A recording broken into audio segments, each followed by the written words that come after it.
The Red Signal, a short story by Agatha Christie, performed by Zhou Yunming. The Red Signal was first published in Grand Magazine in June 1924. "No, but how too thrilling," said pretty Mrs. Eversley, opening her lovely but slightly vacant eyes very wide. "They always say women have a sixth sense. Do you think it's true, Sir Allington?" The famous alienist smiled sardonically. He had an unbounded contempt for the foolish, pretty type, such as his fellow guest. Allington West was the supreme authority on mental disease, and he was fully alive to his own position and importance. A slightly pompous man of full figure. "A great deal of nonsense is talked. I know that, Mrs. Eversley.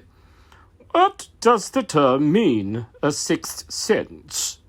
"You scientific men are always so severe, and it really is extraordinary the way one seems to positively know things sometimes. Just know them, feel them, I mean. Quite uncanny. It really is. Claire knows what I mean, don't you, Claire?" She appealed to her hostess with a slight pout and a tilted shoulder. Claire Trent did not reply at once. It was a small dinner party. She and her husband, Violet Eversley, Sir Allington West and his nephew, Dermot West, who was an old friend of Jack Trent's. Jack Trent himself, a somewhat heavy, florid man, with a good-humoured smile and a pleasant, lazy laugh, took up the thread. "Bunkum, Violet! Your best friend is killed in a railway accident. Straight away you remember that you dreamt of a black cat last Tuesday. Marvellous! You felt all along that something was going to happen." "Oh, no, Jack. You're mixing up premonition with intuition. Come now, Sir Allington, you must admit that premonitions are real." "To a certain extent, perhaps," admitted the physician cautiously. "But coincidence accounts for a good deal, and then there is the invariable tendency to make the most of a story afterwards. You've always got to take that into account." "I don't think there is any such thing as premonition," said Claire Trent rather abruptly, "or intuition, or a sixth sense, or any of the things we talk about so glibly. We go through life like a train rushing through the darkness to an unknown destination." "That's hardly a good simile, Mrs. Trent," said Dermot West, lifting his head for the first time and taking part in the discussion. There was a curious glitter in the clear grey eyes that shone out rather oddly from the deeply tanned face. "You've forgotten the signals, you see." "The signals?" "Yes, green, if it's all right, and red for danger." "Red for danger? How thrilling!" breathed Violet Eversley. Dermot turned from her rather impatiently. "That's just a way of describing it, of course. Danger ahead. The red signal. Look out." Trent stared at him curiously. "You speak as though it were an actual experience, Dermot, old boy." "So it is. Has been, I mean." "Give us the yarn." "I can give you one instance. Out in Mesopotamia, just after the armistice. I came into my tent one evening with a feeling strong upon me. Danger! Look out! Hadn't the ghost of a notion what it was all about. I made a round of the camp, fussed unnecessarily, took all precautions against an attack by hostile Arabs. Then I went back to my tent. As soon as I got inside, the feeling popped up again stronger than ever. Danger! In the end, I took a blanket outside, rolled myself up in it, and slept there." "Well?" "The next morning, when I went inside the tent, first thing I saw was a great knife arrangement. about half a yard long, struck down through my bunk, just where I would have lain. I soon found out about it. One of the Arab servants, his son, had been shot as a spy. What have you got to say to that, Uncle Allington, as an example of what I call the red signal?" The specialist smiled non-committally. "A very interesting story, my dear Dermot, but not one that you would accept unreservedly? Yes, I have no doubt that you had the premonition of danger, just as you state, but it is the origin of the premonition I dispute. According to you, it came from without, impressed by some outside source upon your mentality. But nowadays we find that nearly everything comes from within, from our subconscious itself." "Good old subconscious!" cried Jack Trent. "It's the jack of all trades nowadays." Sir Allington continued without heeding the interruption. "I suggest that by some glance or look this Arab had betrayed himself. Your conscious self did not notice or remember, but with your subconscious self it was otherwise. The subconscious never forgets. We believe, too, that it can reason and deduce quite independently of the higher or conscious will. Your subconscious self, then, believed that an attempt might be made to assassinate you, and succeeded in forcing its fear upon your conscious realization." "That sounds very convincing, I admit," said Dermot, smiling. "But not nearly so exciting," pouted Mrs. Eversley. "It is also possible that you may have been subconsciously aware of the hate felt by the man towards you. What in the old days used to be called telepathy certainly exists, though the conditions governing it are very little understood." "Have there been any other instances?" asked Claire of Dermot. "Oh, yes, but nothing very pictorial. I suppose they could all be explained under the heading of coincidence. I refused an invitation to a country house once for no other reason than the hoisting of the red signal. The place was burned down during the week. By the way, Uncle Allington, where does the subconscious come in there?" "I'm afraid it doesn't," said Allington, smiling. "But you've got an equally good explanation. Come now, no need to be tactful with near relatives." "Well then, nephew, I venture to suggest that you refused the invitation for the ordinary reason that you didn't much want to go, and that after the fire you suggested to yourself that you had had a warning of danger, which explanation you now believe implicitly." "It's hopeless," laughed Dermot. "It's heads you win, tails I lose." "Never mind, Mr. West," cried Violet Eversley. "I believe in your red signal implicitly. Is the time in Mesopotamia the last time you had it?" "Yes, until—" "I beg your pardon?" Nothing. Dermot sat silent. The words which had nearly left his lips were, "Yes, until tonight."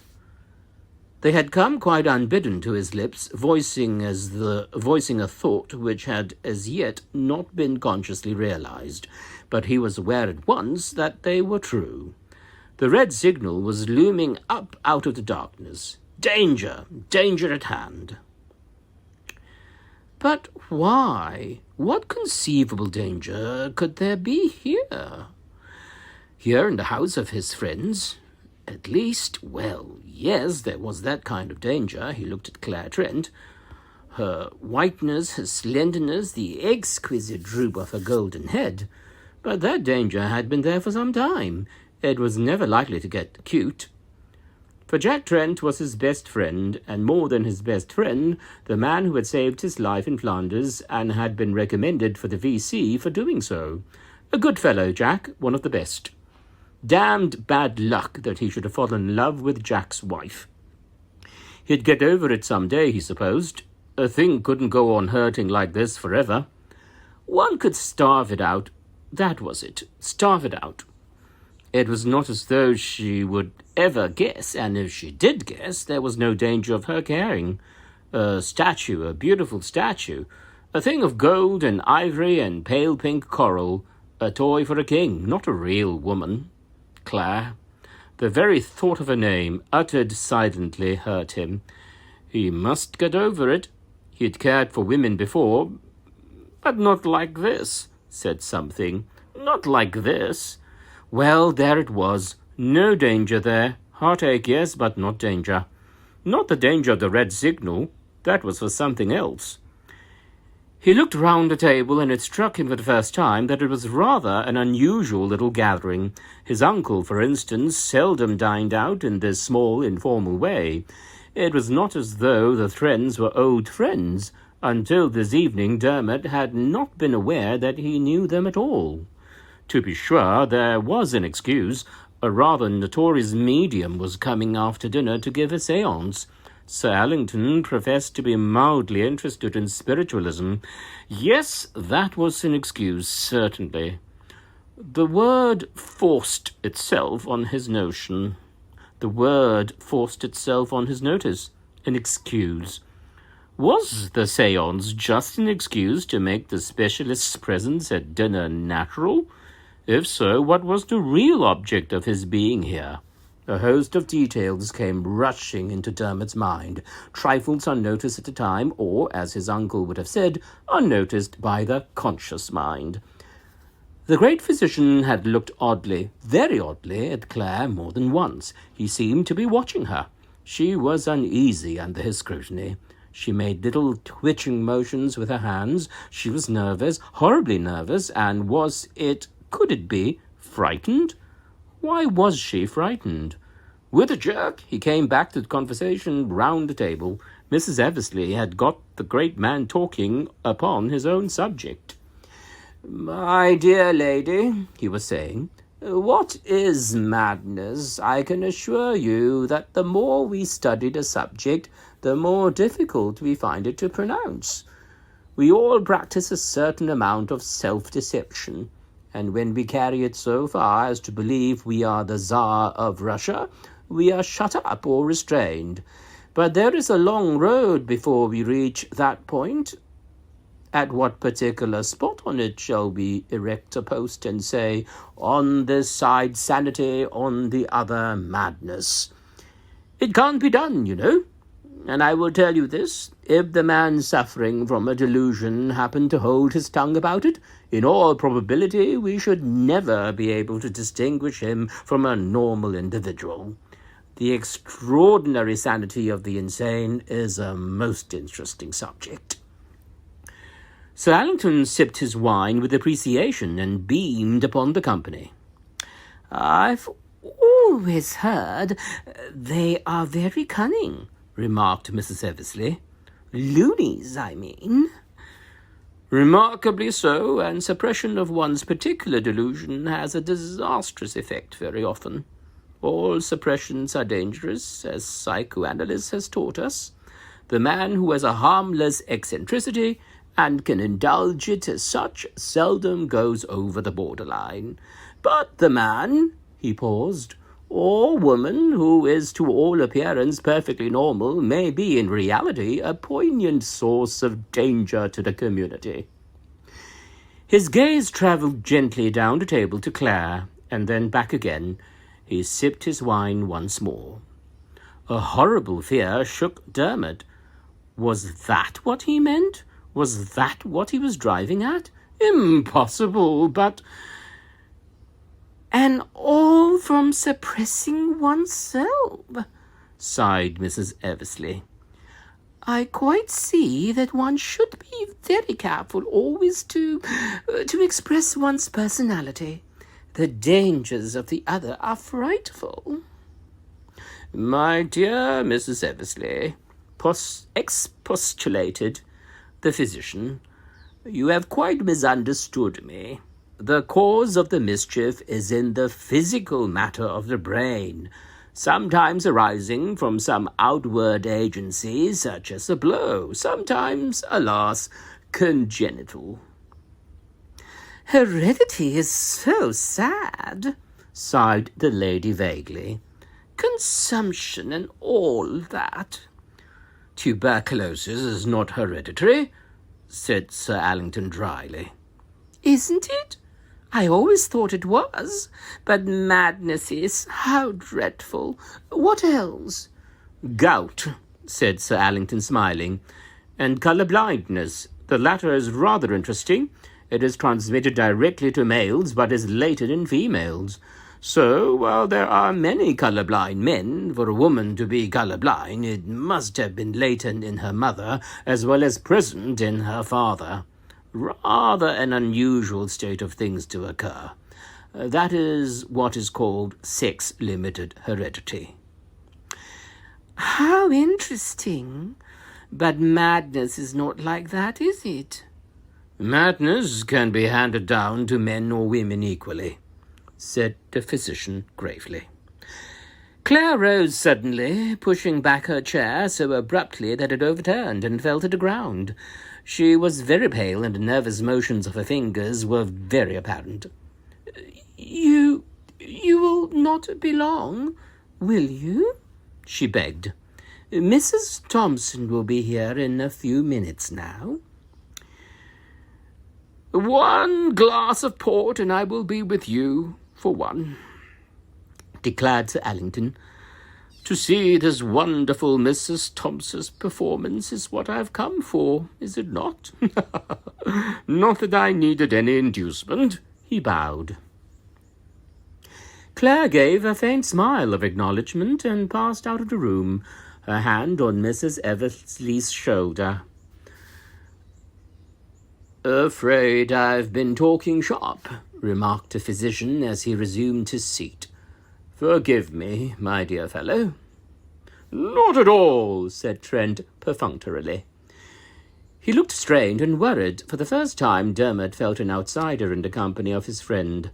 Between these two was a secret that even an old friend might not share, and yet the whole thing was fantastic and incredible. What had he to go upon? Nothing but a couple of glances and a woman's nervousness. They lingered over their wine but a very short time, and arrived up in the drawing-room just as Mrs. Thompson was announced. The medium was a plump, middle-aged woman, atrociously dressed in magenta velvet, with a loud, rather common voice.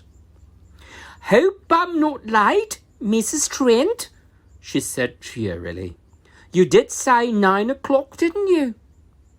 "You are quite punctual, Mrs. Thompson," said Claire in her sweet, slightly husky voice. "This is our little circle."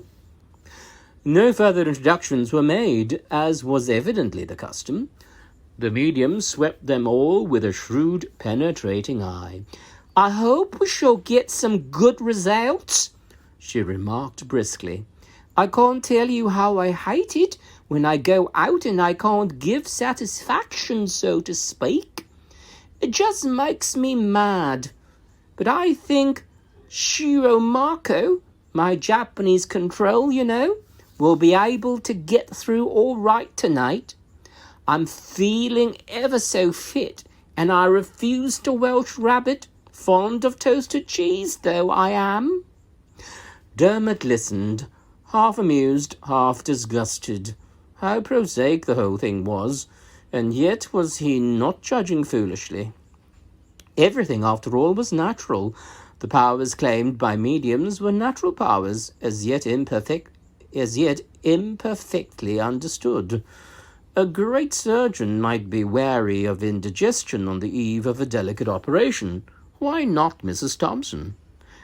Chairs were arranged in a circle, lights so that they could conveniently be raised or lowered. Dermot noticed that there was no question of tests, or of Sir Allington satisfying himself as to the conditions of the seance. No, this business of Mrs. Thompson was only a blind. Sir Allington was here for some quite another purpose. Claire's mother, Dermot remembered, had died abroad. There had been some mystery about her hereditary. With a jerk, he forced his mind back to the surroundings of the moment. Everyone took their places and the lights were turned out, all but a small red-shaded one on a far table. For a while, nothing was heard but the low, even breathing of the medium. Gradually, it grew more and more stertorous. Then, with a suddenness that made Dermot jump, a loud rap came from the far end of the room. It was repeated from the other side. Then a perfect crescendo of raps was heard. They died away, and a sudden high peal of mocking laughter rang through the room. Then silence, broken by a voice utterly unlike that of Mrs. Thompson, a high-pitched, quaintly inflected voice. "I am here, gentlemen," it said. "Yes, I am here. You wish to ask me things?" "Who are you? Shiromako?" "Yes, Shiromako. I pass over long time ago. I work. I very happy."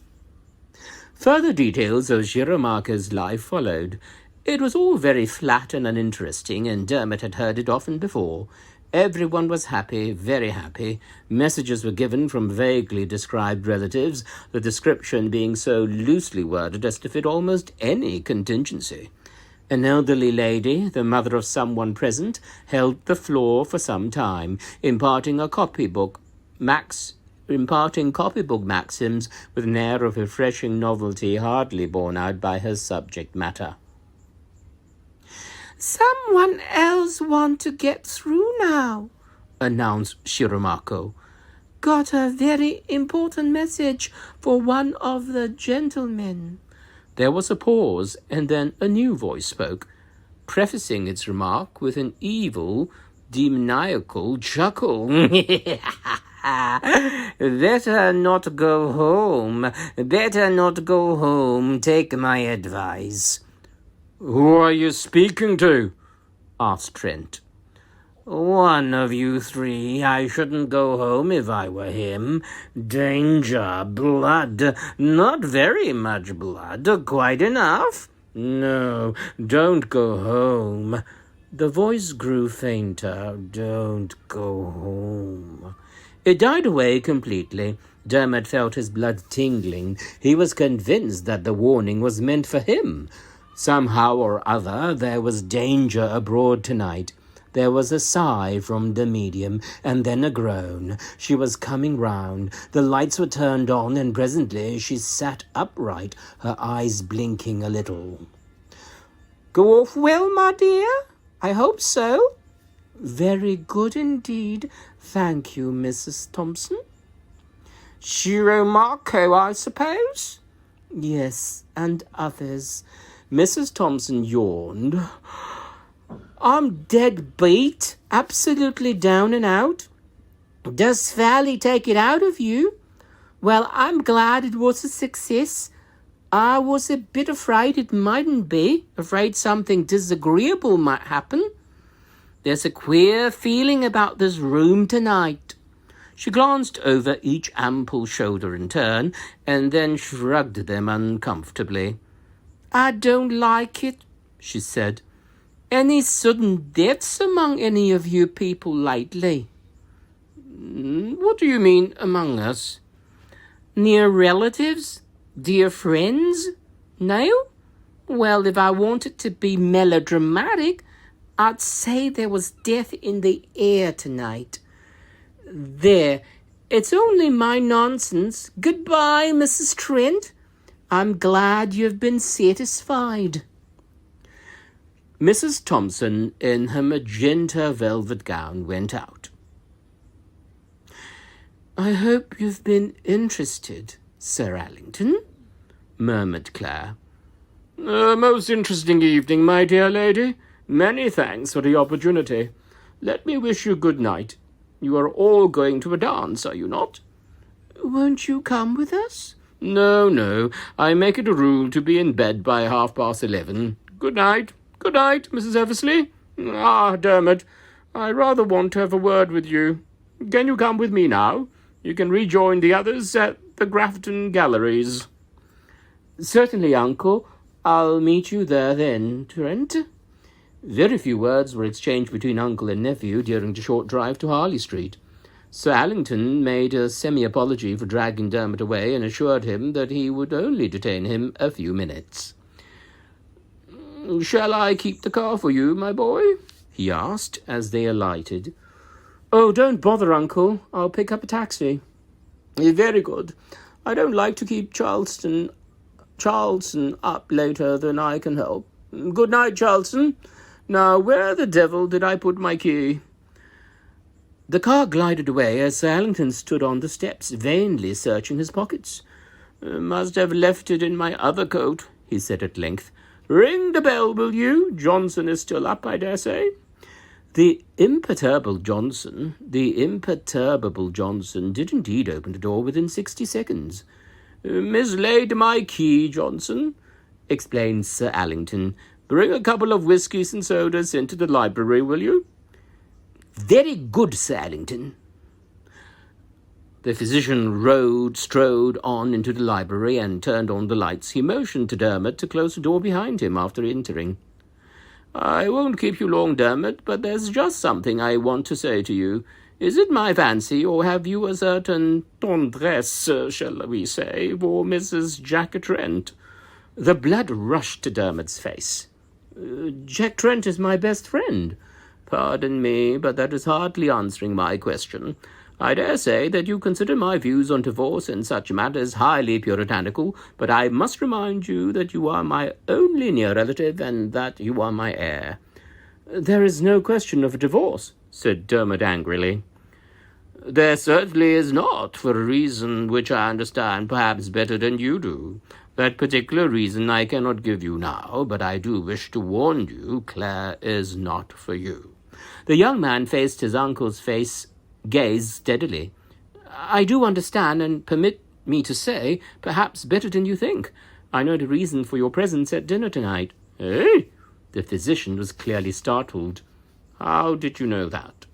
"Call it a guess, uncle. I am right, am I not, when I say that you were there in your professional capacity?" Sir Allington strode up and down. "You are quite right, Dermot. I could not, of course, have told you so myself, though I am afraid it will soon be common property." Dermot's heart contracted. "You mean that you have made up your mind?"